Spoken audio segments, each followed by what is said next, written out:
Hello, welcome to my YouTube channel, Motivational Hub. We belong to each other, not separate, but one human family. It sounds simple, it sounds obvious, but it's also something we forget every single day. We've been taught to live like islands, to build walls around our lives, our opinions, our hearts, to protect ourselves from people who look different, think differently, believe different. We've learnt to organize the world into categories, us and them, right and wrong, safe and dangerous, worthy and unworthy. But the truth is there is no them, there is only us. Every human being you pass on the street has a story. Every person sitting beside you has felt fear. Every person across the world has loved someone so deeply it hurt. Strip away the labels, the clothes, the jobs, the opinions, and what's left is something incredibly fragile, incredibly familiar, human. We've forgotten that. We've forgotten that we are connected not because we agree on everything, but because we exist together on this tiny planet, sharing breath, sharing space, sharing time. And when we forget that, when we buy into the illusion of separation, the result is always the same. Loneliness, division, suffering. Think about it. What happens when people stop believing they belong to each other? Walls go up, empathy goes down, suspicion replaces trust, kindness starts to feel like weakness, we become competitors instead of collaborators, we become defensive instead of curious, and before we know it, we are living in a world where people feel isolated in rooms full of people, scrolling endlessly for connection but feeling emptier by the minute. But belonging isn't something we have to earn. It's not a club we get invited into. It's not based on status, appearance, background, or belief. Belonging is our birthright. It comes from the simple fact that we are here. We exist. And because we exist, we matter to each other. It's easy to love people who think like us. It's easy to connect with people who believe what we believe. But the real test of our humanity is how we treat the people who don't look like us, who don't vote like us, who don't live like us. Because the real test isn't about agreement, it's about dignity. The person standing across from you is not your enemy. They are not your problem to fix or your opponent to defeat. They are a mirror reflecting a piece of yourself you may not want to see. And the moment we start to see that, the moment we start to understand that every human being is carrying invisible wounds, unseen fears, untold stories, something shifts in us. It becomes harder to hate. It becomes harder to judge. It becomes harder to look away. Belonging reminds us that pain is universal, joy is universal, loss is universal. We may experience them in different ways, shaped by culture, shaped by history, shaped by circumstance, but the core emotions, the beating heart of what it means to be alive, are shared. We belong to each other because the world is not a collection of isolated problems. Poverty is not a problem over there. Injustice is not a problem for them. Environmental collapse is not something that affects other people. What happens to one of us eventually happens to all of us. That's not philosophy, that's reality.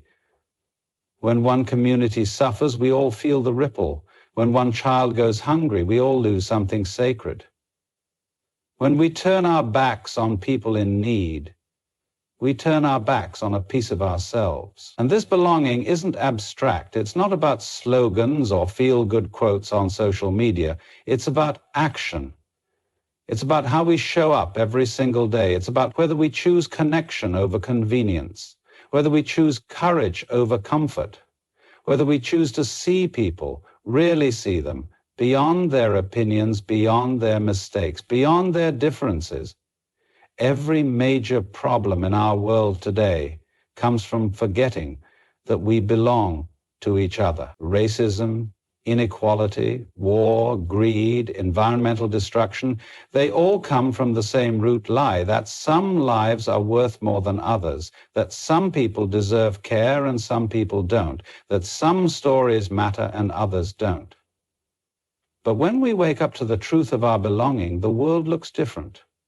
People become less like problems and more like neighbors. Strangers become less like threats and more like family. We stop asking, what's in it for me, and start asking, how can we help each other rise? We begin to understand that we don't have to look the same, think the same, or live the same to belong to one another.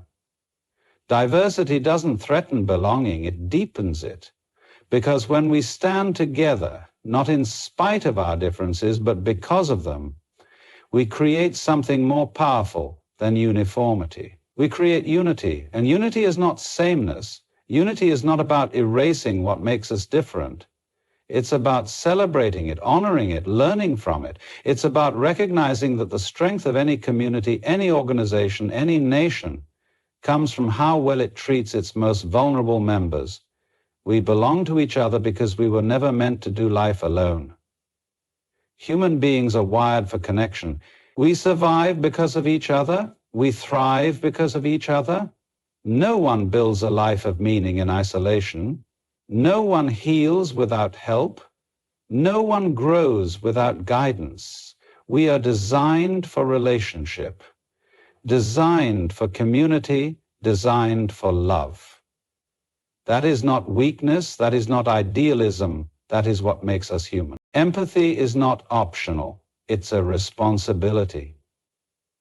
Somewhere along the way, empathy has been treated like a bonus feature of being human, something nice to have, something to pull out when the situation feels safe, convenient, or socially acceptable.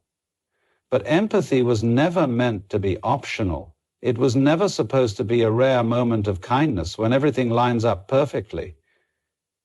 Empathy is the starting line. It's the bare minimum of what it means to live alongside other people.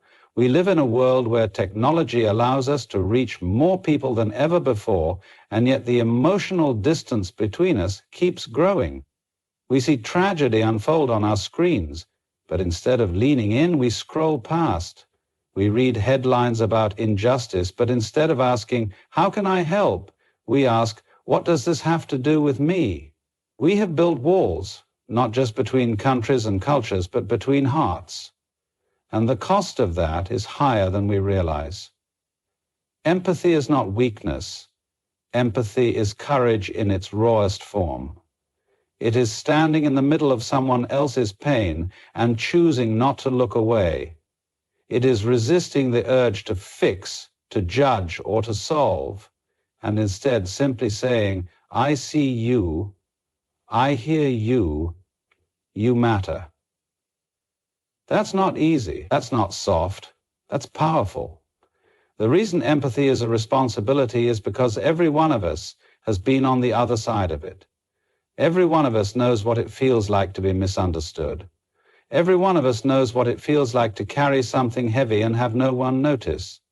And if we've felt that, if we've carried loneliness, fear, grief, or shame, then we have a duty to make sure no one else carries it alone when we can help it. Empathy demands that we show up even when it's uncomfortable. It asks us to put down our assumptions. It asks us to listen longer than feels necessary. It asks us to care even when it costs us time, energy, or pride. Because the truth is, empathy isn't about agreeing with someone. It's about understanding them. It's about being willing to sit in their world for a moment without dragging them into ours. We live in a world obsessed with being right. We're trained to win arguments, to defend our opinions, to guard our side of the line at all costs. But empathy breaks down the walls that being right builds up. Empathy says, I care more about connection than victory. I care more about your story than my ego. I care more about people than being correct. That doesn't mean we abandon our values. It doesn't mean we stop standing up for truth. It means we lead with understanding first. We start with curiosity instead of criticism. We ask questions before making judgments. We remind ourselves that every person we meet has lived a life we know nothing about. Empathy is not passive, it's active. It moves us to action. It moves us to compassion. It moves us to generosity. It moves us to change the way we treat people in the smallest moments. Because the smallest moments are where humanity lives. Empathy is looking at the tired cashier at the grocery store and choosing patience over frustration. It's noticing the colleague in the meeting who hasn't spoken and creating space for their voice. It's recognizing that the angry driver who cut you off might be rushing to the hospital or carrying a burden you can't see. It's remembering that the child throwing a tantrum in public is still learning how to be in the world. It's choosing grace over judgment again and again and again. Empathy requires effort because it pushes us beyond ourselves. It requires imagination because it asks us to step into a world we haven't lived. It requires humility because it reminds us that we don't know everything. But this is the kind of effort the world needs most right now. Empathy is a responsibility because the absence of it leaves damage. Where there is no empathy, there is isolation. Where there is no empathy, there is blame. Where there is no empathy, there is injustice. The biggest wounds in our world are not just physical wounds. They are wounds of being unseen, unheard, and unloved. When leaders lack empathy, teams fall apart. When parents lack empathy, children lose trust. When communities lack empathy, people turn against one another. And when a world lacks empathy, we lose our humanity piece by piece. Empathy is not just for moments of crisis. It's not just for tragedy or heartbreak. It belongs in boardrooms. It belongs in classrooms. It belongs in politics. It belongs in everyday life. It belongs in every conversation, every relationship, every interaction, because wherever there are people, there is a need for empathy. Empathy doesn't wait for perfection. It doesn't require us to have all the right words. It requires us to show up, to be present, and to be willing to feel what someone else feels. It requires us to get out of our heads and into our hearts. It's easy to distance ourselves from other people's pain when we turn them into statistics. It's easy to numb ourselves to suffering when we convince ourselves it's not our problem. But empathy closes that distance. It refuses to let us off the hook. It reminds us that if someone is hurting, it's not enough to look away because their pain makes us uncomfortable. Empathy teaches us that silence can speak louder than words. That sitting with someone in their pain can be more powerful than offering advice. That holding space for someone is sometimes the greatest gift we can give. The world does not change because we shout our opinions louder. The world changes because we listen more deeply. The world changes because we sit with the uncomfortable. The world changes because we choose to care even when it costs us something. Empathy is a responsibility because it protects what is most sacred about being human: connection. Without connection, we lose our way. Without connection, we lose our purpose. Without connection, we lose ourselves. Empathy requires us to look at people not for what they produce or how they perform, but for who they are at their core. It requires us to ask ourselves every day, am I moving through the world in a way that makes people feel seen, safe, and valued? Am I leading with curiosity or with judgment? Am I showing up for people even when there's nothing in it for me?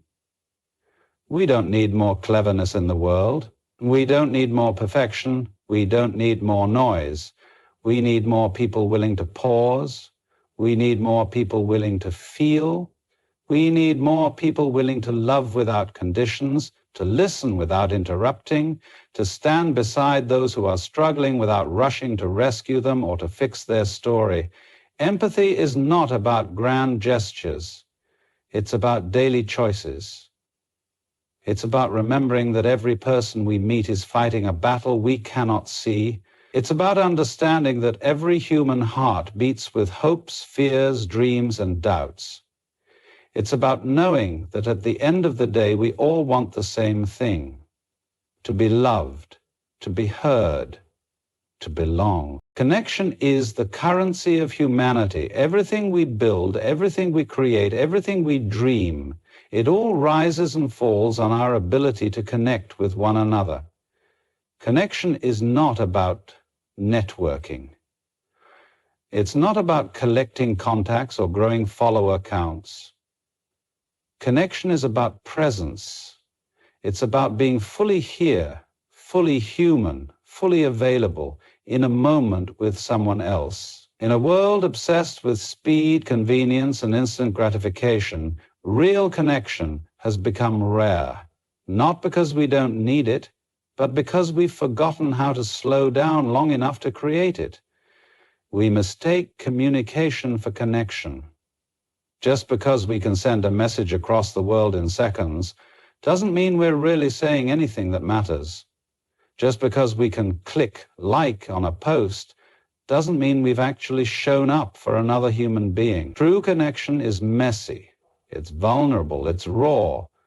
It requires us to show up without our masks, and that's scary, because we've been trained to protect ourselves, to curate our image, to say what's safe, to hide what's real. But the irony is that we are starving for what's real. We are hungry for connection that goes beneath the surface. We are aching for moments where we feel seen, heard, and understood. Connection starts with presence. It starts when we choose to put down our phones, look someone in the eyes, and say, "I'm here, I'm listening, I care." It starts when we resist the temptation to multitask our way through life. It starts when we create space for silence, for reflection, for real conversation. Because connection doesn't happen in distraction, it happens in attention. There's a reason loneliness has become a modern epidemic. There's a reason mental health challenges are rising. It's not because we're lacking information or technology or resources. It's because we're lacking connection. We've replaced belonging with fitting in. We've replaced relationships with transactions. We've replaced meaning with noise. And the result is a world full of people who feel more isolated than ever before. Connection is built in the smallest moments: a shared laugh, an honest question, a compassionate pause. It's built when we dare to go first, when we risk being vulnerable, when we let people see us not as perfect, but as real. It's built when we stop performing and start being. The people we remember most in life are not the ones who had the most power, money, or status. They are the ones who made us feel something. They are the ones who made us feel safe, accepted, loved. They are the ones who showed up when it mattered most, when there was nothing to gain but connection itself. We are not wired for isolation. We are not designed to navigate life alone. From the moment we are born, we are reaching for connection, reaching for a hand, for a voice, for comfort, for belonging. And yet as we grow older, we are taught to value independence above all else. We are told to go it alone, to be self-made, to figure it out by ourselves. But the truth is, none of us make it alone. None of us thrive in isolation. None of us heal in solitude. We heal in connection. We grow in connection. We become our truest selves in connection. Connection doesn't require perfection. It requires honesty. It requires us to say, "I don't have all the answers. I struggle too. I'm human just like you." It requires us to see beyond differences, to look past labels, past opinions, past appearances, and to recognize that beneath it all, we are far more alike than we are different. Every person we meet has fears. Every person we meet has dreams. Every person we meet has a story that deserves to be honored. We cannot connect if we are only speaking and never listening. We cannot connect if we are too busy proving ourselves to be present with others. Connection happens when we are willing to enter into someone else's world without needing to fix it or control it. Just to be there, just to witness, just to hold space. When we prioritize connection, everything changes. Work becomes more than a job. It becomes a community. Leadership becomes more than authority. It becomes service. Relationships become more than convenience. They become sacred. Life becomes more than achievement. It becomes belonging. It's easy to blame technology for our disconnection. It's easy to point fingers at social media, at devices, at the pace of modern life. But technology isn't the problem. Distraction isn't the problem. The real challenge is not out there, it's in here. It's in our willingness to show up fully. It's in our courage to be seen. It's in our commitment to pay attention. Connection requires intentionality. It requires us to slow down. It requires us to be curious about people, to ask better questions, to listen without interrupting, to care without conditions. It requires us to stop seeing people as means to an end and start seeing them as ends in themselves. The quality of our life is directly tied to the quality of our connections. Success without connection is empty. Achievement without connection is lonely. Progress without connection is unsustainable. Because at the end of the day, we are not remembered for what we had.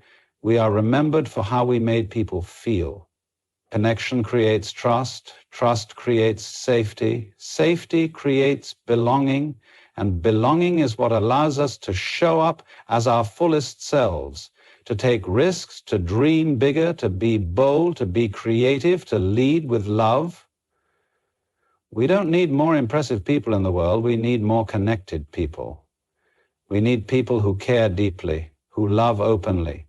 Because when we connect, we remember what matters most.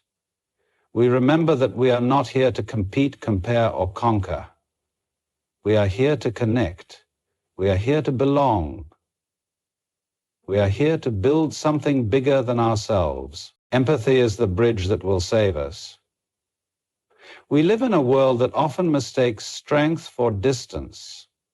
We are told to toughen up, to keep it together, to hold back emotion because vulnerability is seen as weakness. But in truth, the real strength, the kind of strength that transforms people and changes cultures, is rooted in empathy. It is rooted in our willingness to feel with others, not just for them. Empathy is not pity. It is not sympathy. It is the courageous choice to step out of our own perspective and step into someone else's world, even if just for a moment. Empathy requires effort. It demands that we slow down long enough to notice. It calls us to pay attention to the things that are easy to miss. The hesitation in someone's voice, the tiredness in their eyes, the weight in their silence. Empathy doesn't ask us to fix people. It asks us to be with them, to sit beside them without judgment, to hold space for their story, their pain, their humanity.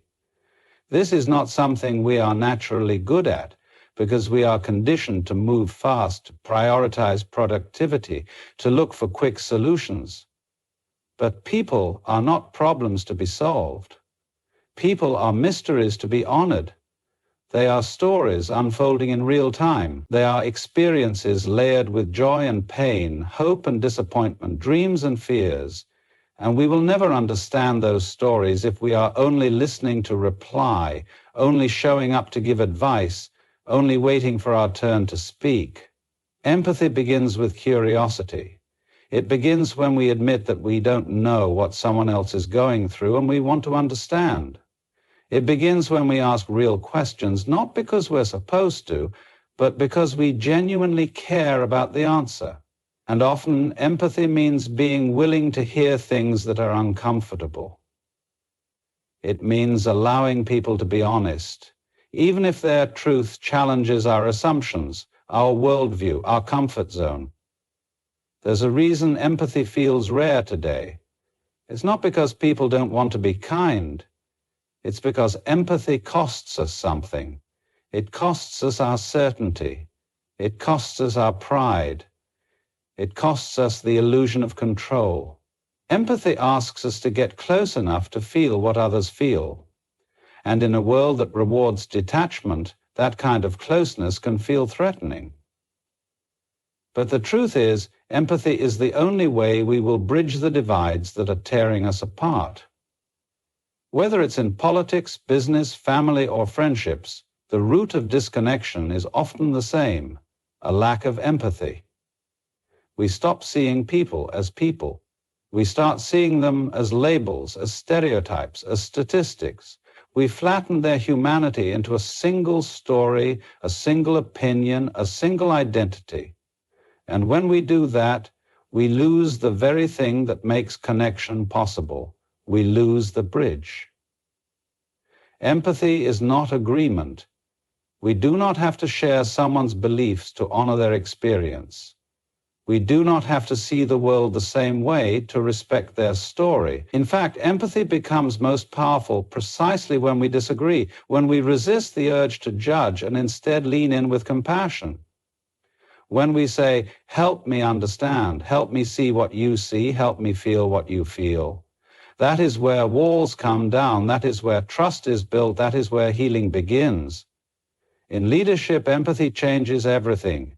Leaders who lead with empathy create teams that are loyal, creative, and resilient. They create environments where people feel safe to speak up, to take risks, to be authentic. Empathy in leadership isn't about being soft. It's about being human. It's about recognizing that behind every performance review is a person with a life. A person with struggles and dreams that don't fit neatly into a spreadsheet or a quarterly report. In our relationships, empathy is the glue. It allows us to move through conflict without destroying connection. It allows us to stay open-hearted when it would be easier to shut down. Empathy reminds us that everyone is fighting battles we cannot see, and so we give people the grace we hope to receive ourselves. We become slower to anger and quicker to listen. We become more patient, more forgiving, more present. And in society, empathy is our only way forward.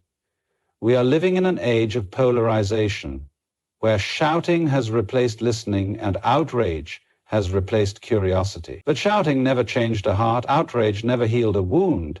It is empathy that will move us from division to unity, from isolation to belonging, from fear to love. Empathy is a daily choice. It's a habit we build moment by moment, conversation by conversation. It grows when we step outside our echo chambers. It grows when we read stories different from our own, when we engage with people whose lives look nothing like ours. It grows when we stop assuming we know everything and start admitting how much we still have to learn. There is nothing passive about empathy. It is an active, courageous, powerful force. It requires us to show up fully, to be willing to feel deeply, to risk being changed by what we encounter. Empathy softens the edges of our certainty and expands the capacity of our hearts. It reminds us that we are not separate islands. We are not strangers passing by. We are human beings sharing this fragile, beautiful, complicated world together. Hope is not a strategy. Hope is not a plan. Hope is not simply sitting back, closing our eyes and wishing things get better. Hope is action. Hope is movement. Hope is responsibility. And when we understand hope this way, we stop treating it like an escape from reality and start treating it like the engine that drives us through it. There's a reason people lose hope, not because they're weak, but because they're tired of promises that lead nowhere, tired of systems that keep failing them, tired of watching the same problems repeat generation after generation. People lose hope when they stop believing their actions make a difference. They lose hope when their voice is ignored. They lose hope when no one seems to care. But hope is not something we wait for. It's something we create. It's built in the small moments, the daily choices, the quiet courage of showing up even when the odds are stacked against us. We have to stop thinking of hope as a feeling and start treating it as a discipline. Feelings come and go. They rise and fall like waves. But disciplines shape us. They form our character. And hope, real hope, is a discipline of refusing to give in to cynicism. It's the habit of standing back up after disappointment. It's the practice of believing that progress, no matter how slow, is still progress. We live in a culture that confuses positivity with hope. Positivity says, everything's fine. Hope says, even if it's not fine, I'm not giving up. Positivity avoids hard truths. Hope faces them head on. Hope looks at the brokenness of the world and doesn't turn away. Hope says, this is hard, but I'm here for it. This hurts, but I'm not leaving. This is messy, but I will stay engaged. Hope is the long game. It's the willingness to invest in things we may never see fully realized, because the future deserves our effort today. Hope requires responsibility. It asks us to participate in building the world we want to live in. It's easy to complain. It's easy to point fingers. It's easy to stand on the sidelines and critique the people who are trying.